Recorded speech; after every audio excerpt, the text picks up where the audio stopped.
بسم اللہ الرحمن الرحیم نحمده ونصلی علی رسول الکریم اما بعد۔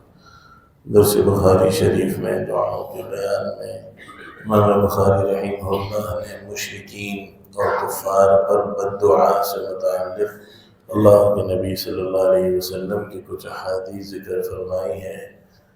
روایت اس میں ایک تو حضرت عبداللہ بن مسعود رضی اللہ عنہ کی پیش کی ہے کہ کفار قریش پر ایک مرتبہ بد دعا کے لیے اللہ کے نبی صلی اللہ علیہ وسلم کے ہاتھ اٹھ گئے اور آپ نے ان الفاظ کے ساتھ انہیں بد دعا دی: اللہم اعنی علیہم بسبع کسبع یوسف۔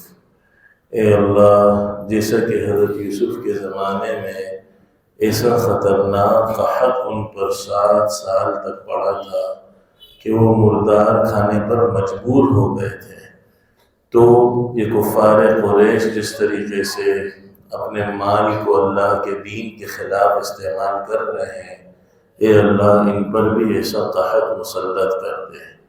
پھر نام لے کر اللہ کے نبی نے ان الفاظ سے بد دعا کی: اللہم علیک بابی جہل۔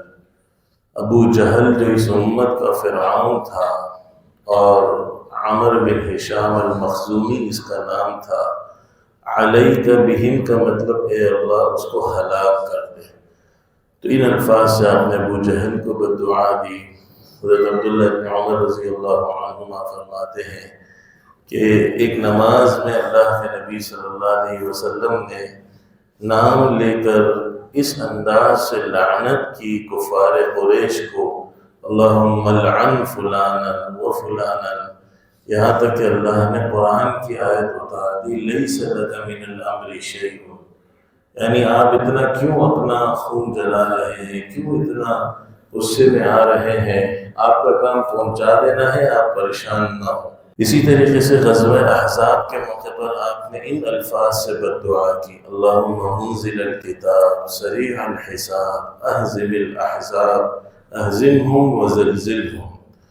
اے اللہ، جو قرآن کو اتارنے والی ذات ہے، جلدی حساب لینے والی ذات ہے، ان سارے جماعتوں کو، لشکروں کو جو مدینہ پر حملہ آور ہو گئے ہیں، شکست خوردہ کر دے اور ان کو شدید زلزلے میں مبتلا کر دے۔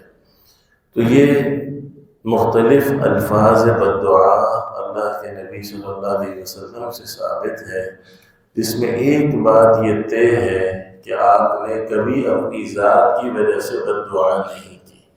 آپ نے جب بھی مشرکین و کفار پر بد دعا کی تو اس وجہ سے کہ وہ دین کے لیے نقصان دہ ہیں، دین کے دشمن ہیں، دین کے خلاف سازشیں کر رہے ہیں، دین کو نقصان پہنچانے کی تدبیر کر رہے ہیں، تو آپ کو تو بہت سے موقع بد دعا کے ملے۔ طائف سے واپسی پر ملک الجبال آ گئے کہ اللہ فرما رہے اگر آپ اجازت دیں تو ان سب کو پہاڑوں کے درمیان رون ڈالا جائے جنہوں نے آپ پر پتھر پھینکے۔ تو آپ نے فرمایا اگر یہ ایمان نہیں لائے تو کیا ہوا، ان کی نسلوں میں اللہ ہو سکتا ہے کسی کو ایمان کی توفیق عطا فرما۔ تو بد دعا جائز ہے، لیکن کفار کے لیے، مشرکین کے لیے، اور خاص کر ایسے موقع پر جب دین کا نقصان، اپنی ذات کے لیے بد دعا کے بہت حدود و قیود ہیں۔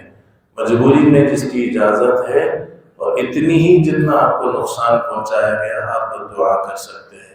باقی دین کے لیے اللہ کے نبی نے بد دعا کی ہے ان لوگوں کے متعلق جن کے ہدایت پر نہ آنے کا آپ کو یقین ہو گیا، تو آپ نے نام لے کر بد دعا کی۔ اور ہمیں تو کسی کی ہدایت کا پتہ نہیں ہے، تو ہم نفس کفار اور مشرکین کے لیے تو بد دعا کر سکتے ہیں، لیکن نام لے کر نہیں کر سکتے، کیونکہ ہمارے پاس وحی کا کوئی ایسا سلسلہ نہیں کہ ہمیں پتہ چلے کہ فلانے کے نصیب میں اب ہدایت مقدر نہیں۔ اللہ کے نبی کو تو چونکہ پتہ چل گیا تھا، اس لیے آپ نے نام لے کر ابو جہل اور بڑے بڑے سرداروں پر نام لے کر بد دعا کی۔ اللہ سے دعا ہے اللہ بھائی ہم سب کو مانگنے کا بھی سلیقہ سکھائے اور بد دعا دینے کے بھی آداب سکھائے۔